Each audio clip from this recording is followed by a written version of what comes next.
નમસ્કાર દર્શક મિત્રો, આપ જોઈ છો ટીવી ન્યૂઝ ગુજરાતી. હવે જોઈએ અગત્યના સમાચાર. તારીખ 27/11/2025ના રોજ લાજપોર મધ્યસ્થ જેલના કર્મચારીને એક સ્પેસિફિક ઇનપુટ મળેલું હતું કે જહાંગીરપુરા પોલીસ સ્ટેશનમાં અગાઉ બળાત્કારના ગુનામાં જે પાકા કામનો કેદી નારણ સાઈ આસુમલ હલપલાની લાજપોર મધ્યસ્થ જેલમાં જ્યુડિશિયલ કસ્ટડી હેઠળ છે.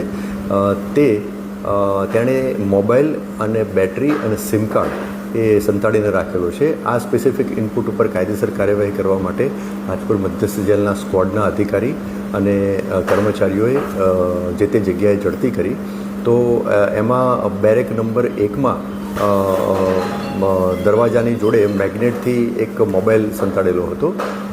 મેગ્નેટ રાખી અને એ મોબાઈલ મળી આવ્યો. ત્યારબાદ મોબાઈલમાં જે બેટરી વપરાતી હોય છે એ પણ એ બેરેકના નકુચાના ભાગમાં સંતાડેલ હતી, એ પણ મળી આવી. અને નારણ સાઈને જે બેરેકમાં રાખવામાં આવેલો હતો એટલે બેરેક નંબર 1 એમાં એનું જે ઇન્હેલર હતું જે એ યુઝ કરતા હતા એ ઇન્હેલરના અંદરના ભાગે એક સિમ કાર્ડ પણ મળી આવ્યું. આમ મોબાઈલ, બેટરી અને સિમ કાર્ડ આમ પ્રતિબંધિત વસ્તુઓ નારણસાઈના બેરેકમાંથી મળી આવી.